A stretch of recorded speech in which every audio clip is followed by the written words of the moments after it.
publish it and post it around himself, and it's on his website. Imagine if News Limited one day said to Coles, oh look, we're not running your colour insert anymore, we're going to run the Woolworths ones, but not Coles, because you can put it on your website.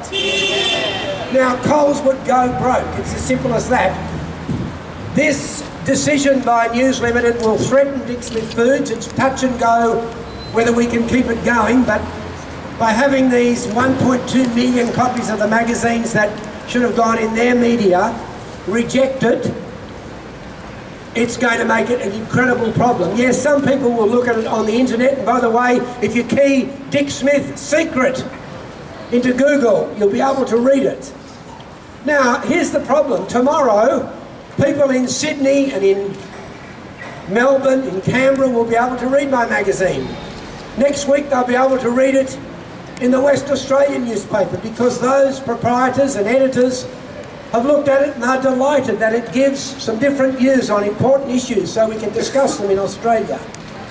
But you here in Adelaide, you're treated as some type of second-class citizens.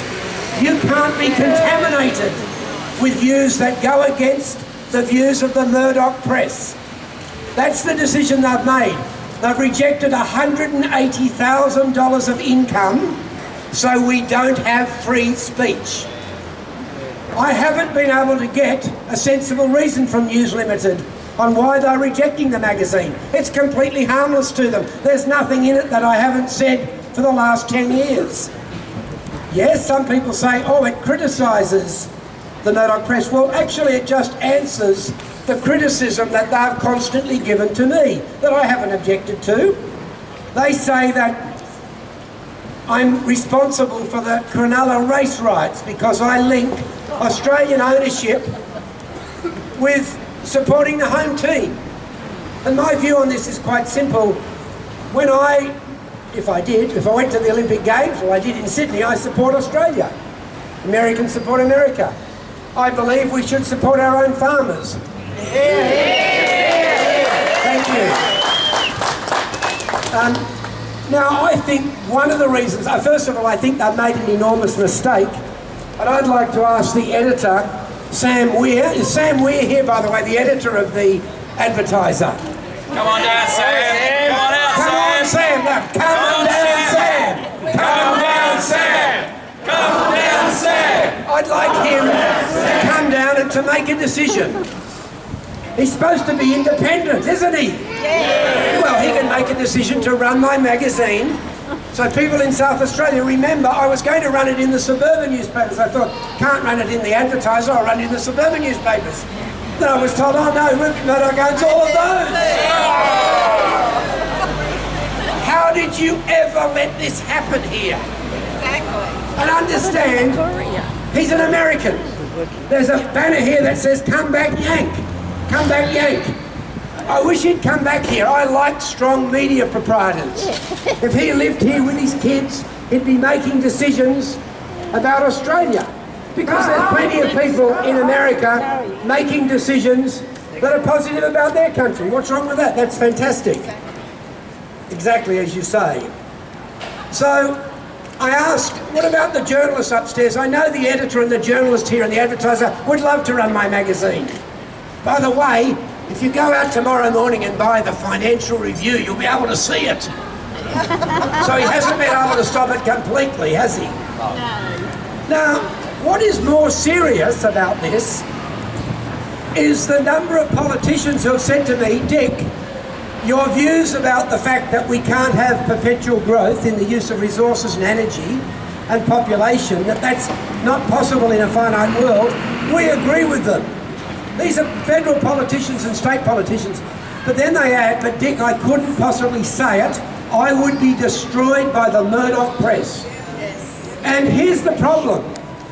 Kim Williams talks about freedom of the press and lack of censorship.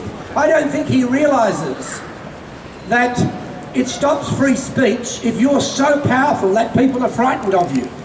And that's what's happened in this country. We've seen what's happened in the UK, where Rupert Murdoch was walking in the back door of number 10 Downing Street. They said, don't come in the front door. It was all arranged for him to go in the back door. The same thing happens here. Our politicians are scared of the power of the Murdoch press. It's not what we want. It's not what we want.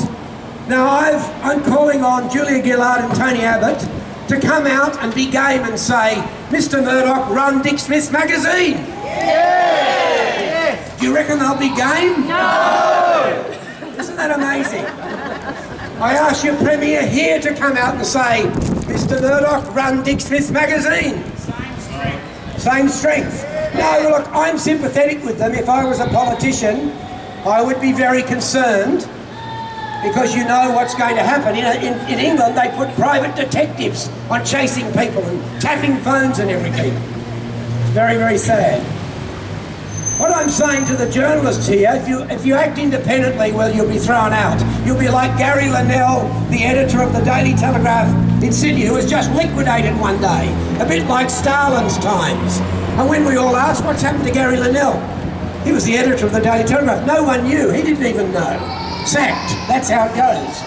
But if all the journalists got together and said, this is ridiculous, we're proud Australians, we run magazines for Harvey Norman, we run them for Coles and Woolies, we run them for the American craft, why can't we run the magazine for Dick Smith Foods? Yeah. And if they all got together, believe it or not, this magazine would be run. What about the printers? I think there's some people from the printing union here. Why don't you say, hey, we're not going to print until you agree to put the magazine in. What's wrong with a bit of free speech?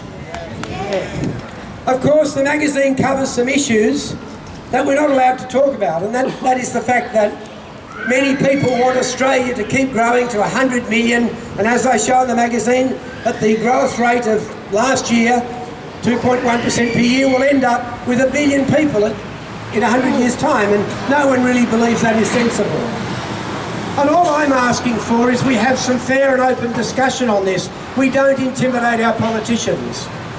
I think I'm a moderate, I'm a right-wing capitalist, understand that. And I'm very proud of this country. Most people understand I don't earn an income out of Dick Smith Foods because I'm very well off. I've done incredibly well out of this country. And the Dick Smith Foods is run to ease my guilt conscience of the fact that I've done so well when there are so many people, especially our farmers and our people out in our food processing businesses who are ploughing their crops back into the ground. It doesn't make me feel good. But when something like this magazine is censored, probably on the orders of someone who's an American who changed his citizenship to American so he can make more money. Yeah. Right, now, that really irritates me. So what we've all got to do is to get onto Twitter. I'm not even onto Twitter, I don't know how to use it, it's too complex for me. But those of you young people who followed me from the university, thanks for coming down and holding up a few banners and showing your support. There they are over there. I was honoured to have my photograph taken with you. Get onto Twitter, he's called @RupertMurdoch, pretty simple, and say, Mr. Murdoch, tear down this wall, remove